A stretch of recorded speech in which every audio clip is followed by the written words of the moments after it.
Hello friends, welcome back to my channel. कैसे हैं आप सब? आई होप आप सब बहुत अच्छे होंगे। आज मैं आप सब के लिए एक नई हॉरर स्टोरी लेके आई हूँ। आशा करती हूँ कि ये कहानी आपको पसंद आएगी। कहानी पसंद आए तो इस वीडियो को लाइक करना और चैनल को अब तक सब्सक्राइब नहीं किए हो तो सब्सक्राइब भी कर लेना। तो चलिए शुरू करते हैं आज की कहानी। कहते हैं कि 1920 में बनी एक पेंटिंग जिसको 15 दिन से ज़्यादा अपने घर में कोई नहीं रख पाया। इस पेंटिंग में एक बच्ची अपने हाथों में गुड़िया पकड़े एक बिल्डिंग के बालकनी से नीचे झांक रही है, जहाँ पर सड़क है और उस सड़क पर बहुत भीड़ है और सारे लोग ऊपर देख के जैसे कुछ बोल रहे हैं। ये पेंटिंग इतनी सच्ची लगती है जैसे वो सब कुछ अपने सामने ही हो रहा हो। लुइस एक नीटर दिले टाइप के बिजनेसमैन थे। उनको आर्ट, म्यूज़िक, एंटिक कलेक्शन के बहुत ज़्यादा शौक था। वो बिजनेस के सिलसिले में जहाँ भी जाते थे वहाँ से कुछ ना कुछ एंटिक पीस या आर्ट पीस लेके आते थे। उनका बहुत जगह पे घर था, पर बर्लिन का वो घर उन्हें सबसे ज़्यादा पसंद था। वो साल का ज़्यादातर टाइम उस घर पे बिताते थे। ऐसे ही एक दिन जब वो उस घर में पहुँचे तो उनके हाथ में एक 7 करोड़ की पेंटिंग थी।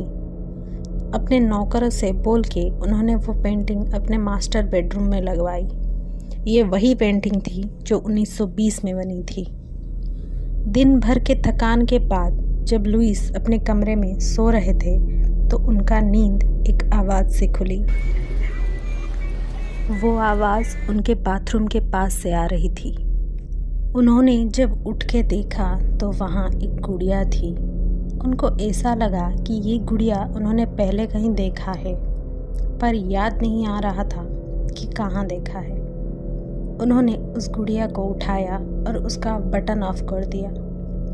फिर सोचा कि शायद ये किसी नौकर के बच्चे का होगा, इसीलिए वो पूरे घर में छान मारे, पर उस घर में ना ही कोई नौकर था ना ही अब कोई बच्चा। जब वो अपनी कमरे में आए तो उनकी नज़र उस पेंटिंग पे गई तो उस पेंटिंग में उस बच्ची के हाथ में कोई डॉल नहीं थी। उन्हें लगा ये गुड़िया उसी पेंटिंग में से आई है। लुइस को अपनी ही सोच पे हंसी आई। फिर वो सो गए। उनको सोए हुए ज़्यादा से ज़्यादा 10 मिनट ही हुआ होगा। उनकी नींद किसी बच्चे की रोने की आवाज़ की वजह से टूटी। उन्हें एक बच्ची का रोने की आवाज़ साफ साफ सुनाई दे रहा था। इस बार वो झट से उठे। अभी थोड़ी देर पहले उन्होंने पूरी घर का चक्कर लगाया था, पर वहाँ कोई नहीं था। लुइस अपने बिस्तर से उठे और बाहर जाकर देखा तो वहाँ कोई नहीं दिखा, पर बच्चे की रोने की आवाज़ अभी भी आ रही थी। ये देख के उनको क्या हुआ पता नहीं, वो झट से अपने कमरे में गए। नज़र जब उस पेंटिंग पर पड़ी तो वहाँ वो बच्ची भी नहीं थी। बेड के दूसरी तरफ देखा तो वहाँ रखी गुड़िया दिखी। लुइस ने झट से वो गुड़िया उठाया और कमरे के बाहर उस हॉल की तरफ फेंक दिया और ज़ोर से अपना दरवाज़ा बंद कर ली। जैसे ही दरवाज़ा बंद हुआ, अब रोने की आवाज़ बंद हो चुकी थी। अब आ रही थी तो बस एक ही आवाज़। लुइस को अपने साथ जो कुछ भी हो रहा था उसका यकीन नहीं हुआ। वो बस उस पेंटिंग को देखे जा रहे थे और कब उनकी आंख लगी उनको पता ही नहीं चला। सुबह उठकर उनकी पहली नज़र उस पेंटिंग पे पड़ी और वो खुद ही अपने आप पर हंस पड़े। इसका मतलब जो भी कल हुआ था वो उनका सपना था, क्योंकि उस पेंटिंग में वो बच्ची और उसके हाथ में वो गुड़िया अभी मौजूद था। जब वो दूसरे दिन काम ख़त्म करके सोने गए तब उनकी नींद एक आवाज़ से टूटी, जैसे कोई बच्चा उनके रूम में खेल रहा हो। उनकी नज़र बिना वक्त गवाए उस पेंटिंग पर गई तो उस पेंटिंग में से वो बच्चा और गुड़िया गायब थी। उनको ना जाने क्या हुआ, उन्होंने उस पेंटिंग का मुंह दीवार की तरफ घुमा दिया और दरवाज़ा बंद करके सोने चले गए। सुबह अलार्म से जब लुइस की नींद खुली तो उन्होंने देखा दरवाज़ा अभी भी अंदर से बंद है और एक बच्ची गुड़िया पकड़े उनके सोफे पे बैठी है। ये बच्ची एक बार उन्हें देखती है और एक बार उस पेंटिंग को, एक बार उन्हें और एक बार पेंटिंग को। ऐसे ही करीबन 1 मिनट तक ये सिलसिला चला। ये 1 मिनट लुइस की ज़िंदगी का सबसे लंबा 1 मिनट था। वो वहाँ से उठे और पेंटिंग को वापस पलट दी और सोफ़े की तरफ देखा तो वहाँ कोई नहीं था। जब फिर से पेंटिंग की तरफ देखा तो अब वो लड़की और वो गुड़िया उस पेंटिंग में थी। लुइस ने जिस ऑक्शन से वो पेंटिंग लिया था वहाँ कॉल किया तो उन्होंने बस इतना कहा कि 15 दिन बाद बात करेंगे। सारा दिन उनका उस पेंटिंग के बारे में पता करने में चला गया पर कोई फ़ायदा नहीं हुआ। अब ये तीसरी रात थी। आज लुइस ने अपने कमरे में ना सोने का फ़ैसला किया और उस पेंटिंग पर नज़र बनाए रखी। अब वो अपने सारे नौकरों को छुट्टी दे चुके थे और हर तरफ लाइट जला रखी थी। वो बस बैठे उस पेंटिंग को देखे ही जा रहे थे। उनको एक झपकी आई और एक आवाज़ के साथ उनकी आंख खुली। पहली नज़र उस पेंटिंग पे गई तो अब वो पेंटिंग बिल्कुल खाली थी, एकदम सफ़ेद। उनके आसपास से ऐसा शोर आ रहा था जैसे मानो वो कोई भीड़ में फंसे हो, पर वो कुछ भी नहीं देख पा रहे थे।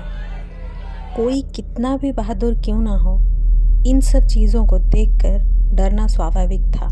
लुइस इन सारी चीज़ों को सोच सोच कर बेहोश होकर गिर पड़े। सुबह जब उनकी नौकर आए तो देखा लुइस अपने रूम में बेहोश पड़े थे। काफ़ी मशक्क़त के बाद उन्हें होश में लाया गया।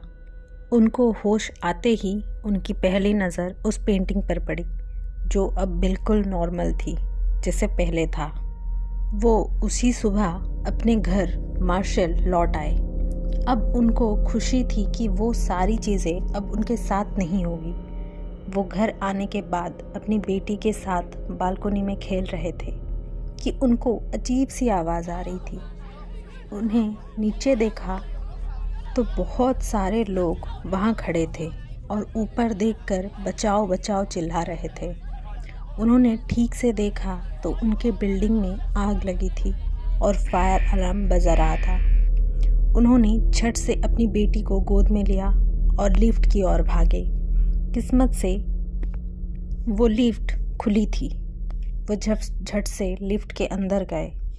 जब वो नीचे उतरे तो अपनी बेटी को गोद से उतारा और वो नज़ारा देख के उन्हें अपनी आंखों पर विश्वास ही नहीं हो रहा था। वहाँ ऐसा कुछ भी नहीं हुआ था, ना वहाँ लोग थे ना कोई आग। जब उन्होंने अपनी बालकनी की तरफ देखा तो वहाँ वही पेंटिंग वाली बच्ची खड़ी थी और उसके हाथ में एक गुड़िया थी। उसने उस गुड़िया को नीचे फेंका। लुइस ने जब उस गुड़िया को देखा तो वो पूरा जला हुआ था। उन्होंने फिर ऊपर देखा तो उस लड़की कुछ बोलती हुई दिखी, पर उसकी आवाज़ लुइस अपने कान के पास महसूस कर रहे थे। उसने कहा, थैंक यू। लुइस को अब कुछ समझ आ चुका था। लुइस ने फिर बर्लिन के लिए फ़्लाइट लिया और अपने उस घर में पहुंच गए। शायद वो अब जानते थे कि अब उन्हें क्या करना है। देर रात वो उसी टाइम का इंतज़ार कर रहे थे जब उनकी आंख लगी। तब उन्हें बहुत सारी आवाज़ सुनाई दी, जैसे अभी वो किसी बाज़ार में हो। लुइस उठे और पेंटिंग की तरफ देखा तो बिल्कुल खाली थी वो पेंटिंग। पता नहीं उन्हें क्या हुआ। उन्होंने एक कपड़े उठाया और उस पेंटिंग को घिसने लगे, पर कुछ नहीं बदला। फिर उन्होंने ना जाने क्या सोचा, वो अपने बेड के पास रखे पानी का जग लिए और पूरा पानी उस पेंटिंग की तरफ फेंक दिया। पानी गिरते ही ऐसी आवाज़ आई जैसे गरम तावे पे किसी ने पानी डाला हो। अब कोई भी आवाज़ नहीं आ रहा था। उस कमरे में अब धुआं भर चुका था और जलने की बदबू बहुत ज़्यादा थी उस धुएं में।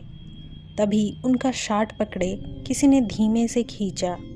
उन्होंने उस तरफ देखा तो वो बच्ची अपनी गुड़िया के साथ वहाँ खड़ी थी और उनको एक आवाज़ आई, थैंक यू। लुइस ने अपना आंख मलते हुए फिर देखा तो उस कमरे में अब कुछ नहीं था। अब वो कमरा बिल्कुल नॉर्मल था। उस घटना को बीते हुए 6 साल हो चुके हैं। अब वो पेंटिंग लुइस ने मार्शल वाले घर में लगवाया है। उस दिन के बाद से उनके साथ ऐसी कोई चीज़ नहीं घटी। उन्होंने जब पेंटिंग के बारे में पता लगवाई तो पता चला कि ये कोई कल्पना नहीं, एक पेंटर की आंखों देखी हादसा था, जिसमें वो बच्ची खड़ी खुद को बचाने के लिए गुहार लगा रही थी, पर वो बिल्डिंग में इतना ज़्यादा आग लगा था कि किसी ने उसे बचा नहीं पाया। तो दोस्तों, कैसी लगी आपको आज की ये हॉरर एक्सपीरियंस, मुझे कमेंट सेक्शन में ज़रूर बताना। Wait for my new video. तब तक के लिए टेक केयर एंड बाय।